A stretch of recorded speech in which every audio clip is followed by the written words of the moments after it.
La alucinante historia de Mel Noel. Año 1953.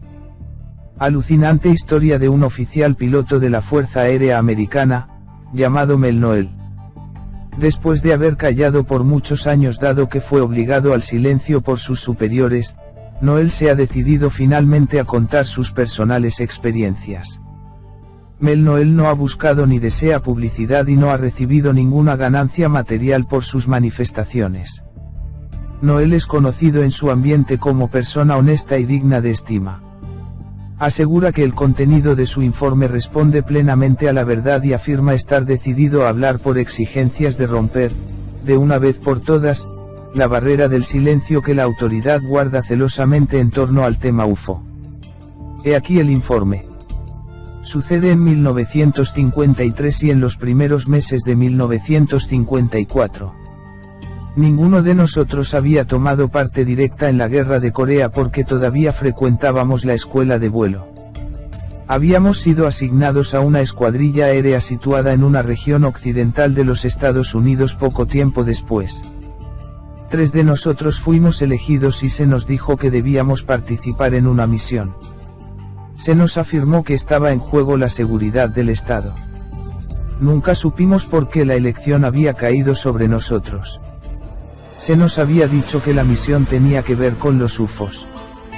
Se nos hizo también saber que todo aquello que nos ocurriera en el curso de la misión, era estrictamente secreto y que no podíamos hablar ni con los amigos ni con los familiares, ni siquiera con los otros oficiales, ni tampoco entre nosotros mismos. Nos dijeron, haced vuestro informe y después olvidad cualquier recuerdo de la mente, haceros la idea de que nada sucedió. Por muchas horas seguidas se nos mostró films tomados por aviones militares. Se nos enseñó centenares de fotografías de UFOs, muchos de estos documentos provenían de los archivos gubernativos y otros habían sido confiscados a civiles. Recibimos instrucciones para específicas maniobras de vuelo y se nos aseguró que todas las armas de nuestro jet F-86A habían sido sustituidas por aparatos fotográficos y cinematográficos, y por películas infrarrojas. Cuando fuimos instruidos suficientemente sobre la misión, nos pusieron a las órdenes de un coronel que no hacía parte de nuestra escuadrilla, había venido directamente desde Washington. Durante todo el tiempo él fue nuestro inmediato superior y enseguida se hizo un buen amigo y confidente.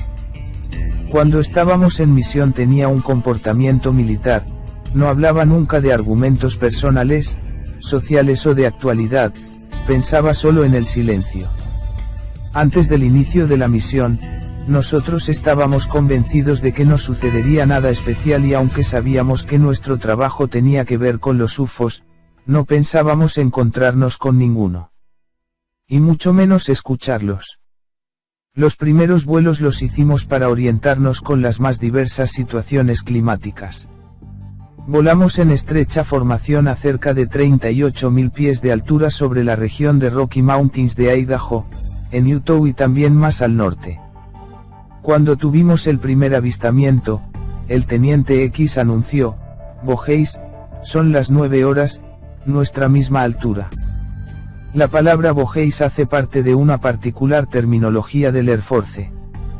Significa objeto volante desconocido, cualquier cosa que no es nuestra y que la vemos junto a nosotros. De esto éramos todos conscientes.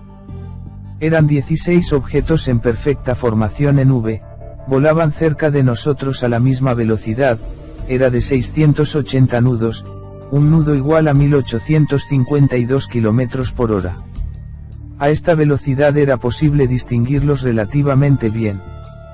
Notábamos que estaban rodeados de un aura, como si fuese una iluminación tenue parecida al neón.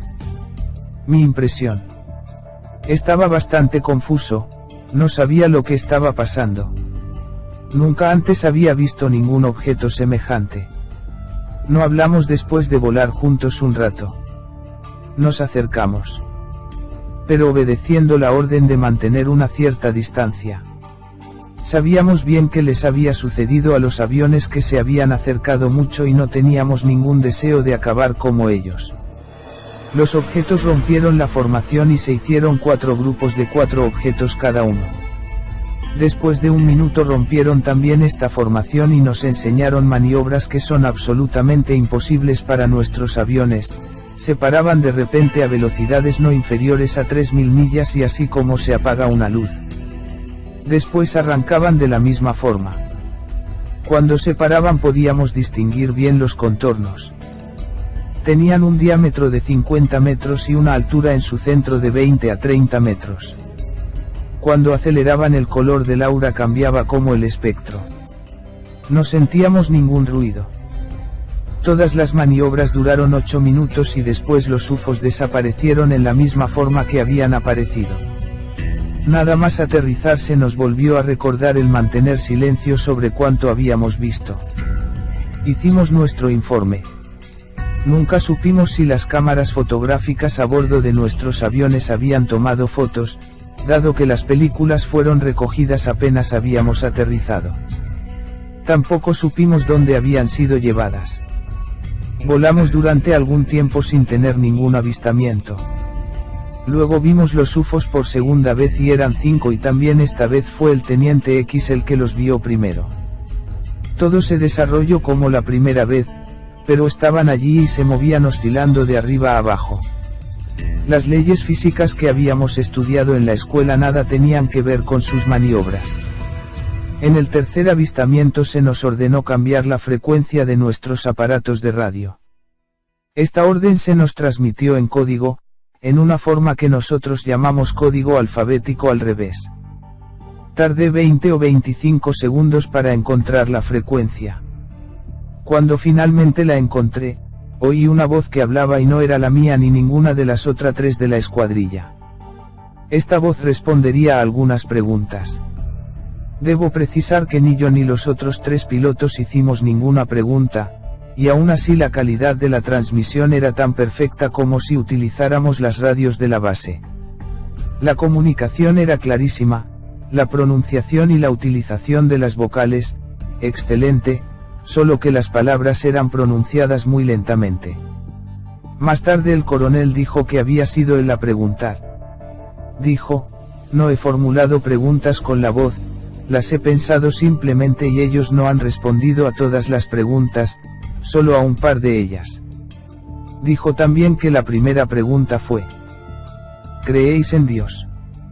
Había preguntado esto porque si se trataba de criaturas inteligentes creyentes en Dios se podía presumir que no tenían intenciones hostiles.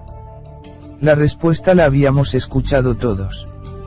Vosotros debéis aprender y aceptar que hay más de 150 billones de universos. La otra pregunta había sido la siguiente: ¿de dónde venís?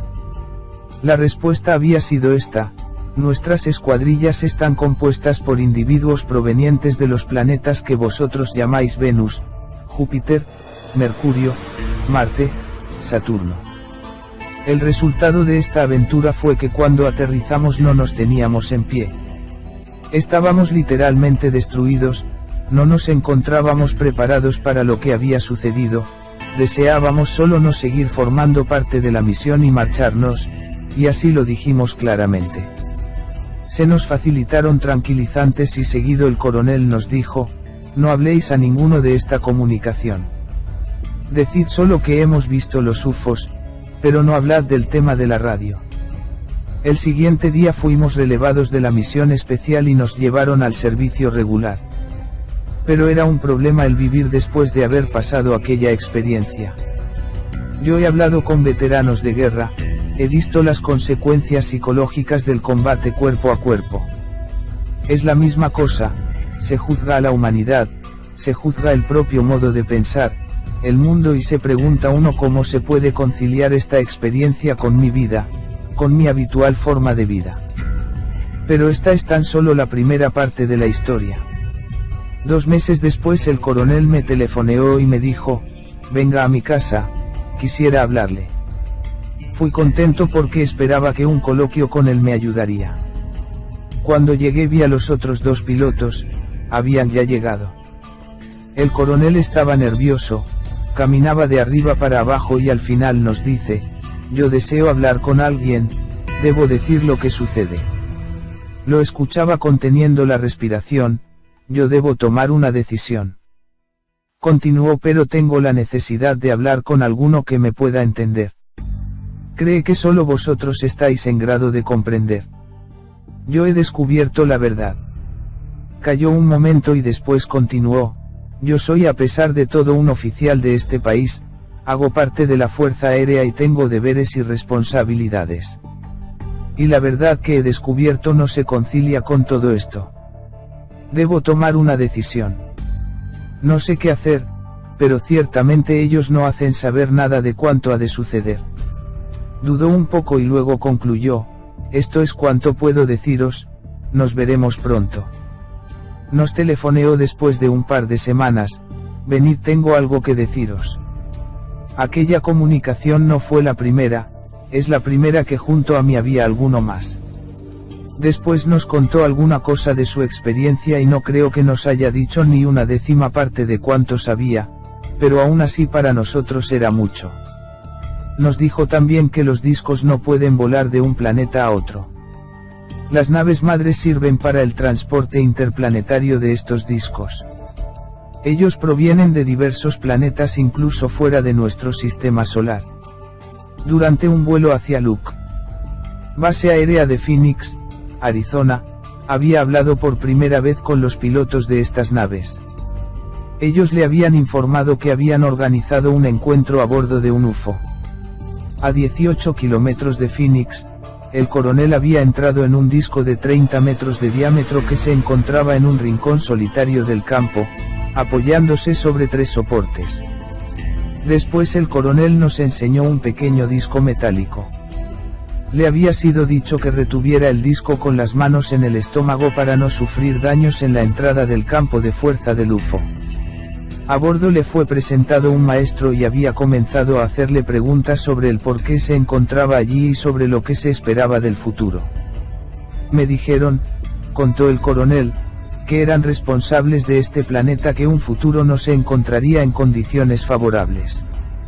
Nuestro planeta es considerado como un purgatorio donde vienen encarnados quienes tienen problemas de fondo por resolver. Ellos me explicaron qué era la reencarnación. El maestro hizo una serie de previsiones, incluso sobre el futuro de California. Ellos me anunciaron el inicio de una nueva era cuyo influjo se estaba ya notando, pero que se sentirá plenamente hacia el año 2000. Como preparación deseamos hacer numerosos cambios políticos, revoluciones religiosas y sociales. Los habitantes de la Tierra producen vibraciones de tipo permanentemente negativas. Nuestro mundo es materialista y no cree más en lo que ve. Los hombres prefieren cosas tangibles, pero debemos aceptar que no poseemos nada, ni siquiera a nuestros propios hijos. El coronel dijo después que nosotros los hombres habíamos recibido en cierta medida una licencia para gobernarnos solos. No sabía quién había concedido tal licencia, pero éramos libres de utilizar la tierra, el agua, el aire. No teníamos tasa que pagar por este uso sino cumplir lo que ordenaba la ley universal de causa-efecto. El coronel había pedido explicaciones a propósito de lo que nosotros llamamos karma. El maestro había dicho, la reencarnación es simple, como la escuela elemental, se va por primera vez y se aprende lo que es necesario, al final de año se afronta el examen y se es admitido en la clase siguiente, que abre mayores posibilidades de enseñanza. Segundo, se suspende y se debe repetir clase. Tercero, se está en el curso todo el año y se retira uno justo al examen, en este caso, se debe estar por centenares de años, quizá miles, fuera de la escuela antes de coger el nivel de conciencia que consiste en afrontar la prueba. El maestro había dicho también, los niños son vuestra única esperanza. A los 4 años los habéis ya influenciado con vuestros perjuicios, desconfianza, odio, egoísmo hasta el punto de encontrarse ya en el camino equivocado. Nosotros comenzamos ya a educar a los niños a los 3 meses de edad. A los 15 años ya son campeones de la telepatía. Esto concluyó el coronel, ahora sabéis todo, podéis hacer lo que queráis, aceptarlo o no aceptarlo. En 1957 nos separaron y no retorné a Connecticut. 2 años después recibí un telegrama del coronel, estaba en el aeropuerto de Whiteplant si me daba su número de teléfono. Lo llamé y él me invitó a ir a encontrarlo, porque tenía cosas importantes que decirme. Cuando llegué salió a mi encuentro muy contento. «He decidido irme con ellos», exclamó. Yo le dije: «Coronel, han pasado 2 años, me debe poner al corriente». «¿Qué quiere decirme?» «Lo que le he dicho, dentro de 3 días me voy con ellos». «¿Tiene miedo?» «Nada. Soy el hombre más feliz del mundo. Espero este momento como un niño espera a Papá Noel. Sé dónde iré y esto es muy importante». Desde entonces le llamé por teléfono cada día. Si estaba en vuelo, me llamaba él a su regreso.